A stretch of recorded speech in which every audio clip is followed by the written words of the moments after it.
Hello everyone, this is Electric God on Endless Sphere, and this is my electric scooter. So, here's the new front wheel. You can see these rotors are pretty thick. They're about 1/8 of an inch thick.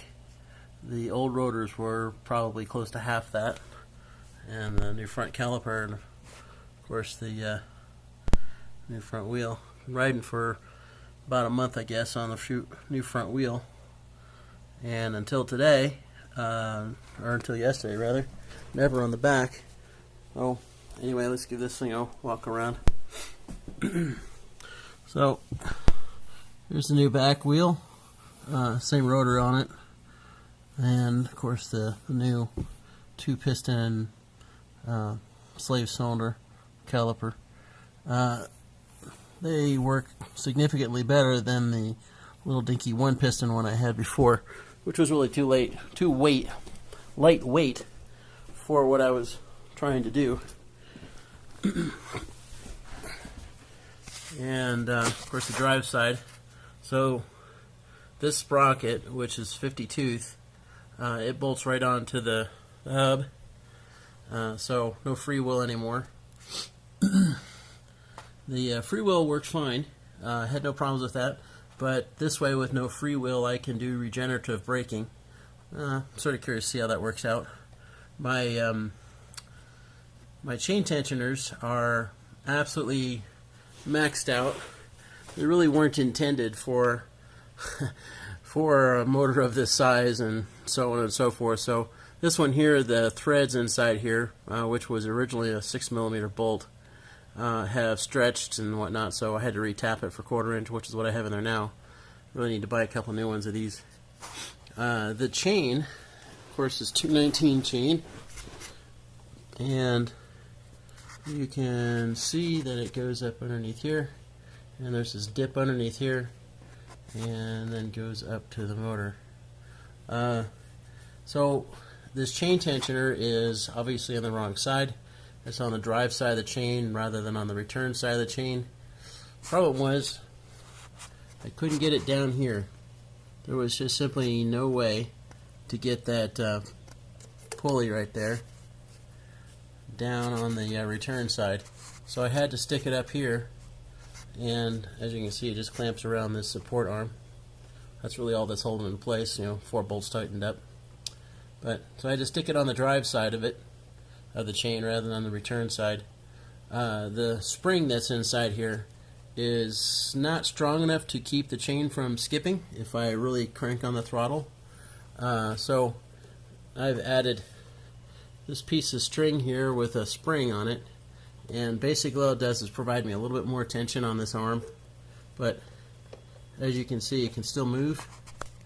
The spring allows a little bit of movement, and the string is basically tied on the inside of this post, and then comes around here, and then you can see how I can stretch the spring on this side of the string. So just adds a little bit more tension with the spring. This sprocket right here, this is a 15 tooth sprocket, so 15 to 50, I've still got my 3.33 to 1 ratio that I had with the old 12 and 40 set up before. So my new arms, you can see I've got quite a few bolts in there. These are 1032 stainless steel screws. They have a nut on the back side too. So anyway, 6 per arm. That should do the trick. The old arms, you can see how these are probably 3/16 of an inch thick. The original arms that were on here that I ground off because they were breaking anyway, they were easily half that thickness. Anyway, yeah, this one here I had specifically cut off because, as you can see, it partially blocks the sprocket, and so this one's got a bit of a bow in it on purpose to clear the sprocket on the motor. But anyway, yeah, this was the only one that was on this side, and it was showing fatigue, and one of the brackets on the other side had just broken. So that wasn't good. It was a disaster waiting to happen. And with all this battery box weight back here, I needed to do something different. Something that was going to be a lot more resilient. So here's the motor, and that's my battery wires coming out of the battery box. And you can see the sprocket over here. These shocks are not wonderful. I had to move them out a little bit because these bolt heads stick out just a smidge and it would hit the spring on the shock, so I added a nut on here. And there's also a couple washers up in there. These bolts were long enough to be able to have a little bit of extra length there to do that with. The deck here, you know, where I stand, there are 3 LiPo packs in here, motor controller, various and sundry electronics, things like that. The front wheel, this right here is a magnet that I JB welded onto the rim, and obviously this is my speed sender so that I can see how fast I'm going. So let's do a few other things here. So I've got the switch underneath here. I used to have this thing be the enable for my MOSFET switch, and now it doesn't do anything. It's completely disconnected, and obviously that's a charging port. So this guy, I'll use it for something. Right now it's just a hole filler. Alright, so let me snag the keys here real quick, turn this thing on.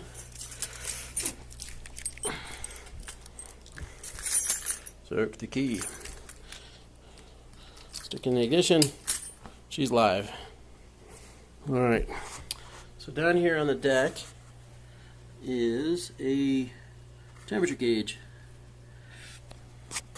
Anyway, because I haven't ridden it, it says 78 degrees right now, Fahrenheit. Motor's basically room temperature, hasn't been ridden since yesterday. And over here I have several things. So this one is directionals, as you can see it's flashing. I'll show you from the back. So I found these LED strips on eBay for like $4 or $10 or whatever it was. They were really, really cheap. And I've got 3 sets of them down there, all running in parallel. And anyway, you can see I've got directionals in the front and in the back, and also on the sides over here. So should make me pretty visible. Up here, this second switch that turns on the headlights. You can see that going on and off, and of course it turns on the taillights too. So there's the taillights. The LED strips are the same for the brake lights and the taillights, so you can see it getting brighter when I squeeze the brakes.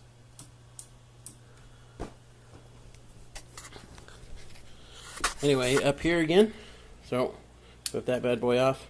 Horn, obviously. This switch right here is like a momentary high beam, if you will. So you can see the headlight coming on, pushing it in. It's just a momentary button. And this horn button locks on, and it turns on these lights down here on the side, so it makes me really visible at night. And there's this switch over here. Turn that on, and it turns on these blue lights down here on the sides too. So anyway, if I just turn those two on, you can see it produces a lot of light, pretty bright.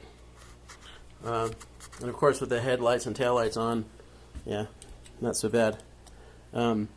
This throttle is a 48 volt throttle, so this little LED fuel gauge on here is supposed to you know, light up the top LED when it's at 48 volts or so. But hey, you know, the thing is running on 81 volts right now, and it's lit up, so whatever. I don't really care that it doesn't properly display, you know, battery status. To me, it's just a, you know, power light. So turn the key off, turn the key back on. Yeah, big deal. Here is my wattmeter. Let's see if I can't get the camera to read the display. So right now I'm at 100% charge, and it says I'm at 82.05 volts. So that's exactly fully charged, and obviously my speedo. And just in case if I don't have enough light, I have a flashlight right here that got mounted on this little bracket. So anyway, that produces a fair bit of light too. Pretty much wanted to make sure I was going to be visible riding down the street. Anyway, I think that's pretty much it. And there she is. The whole scooter.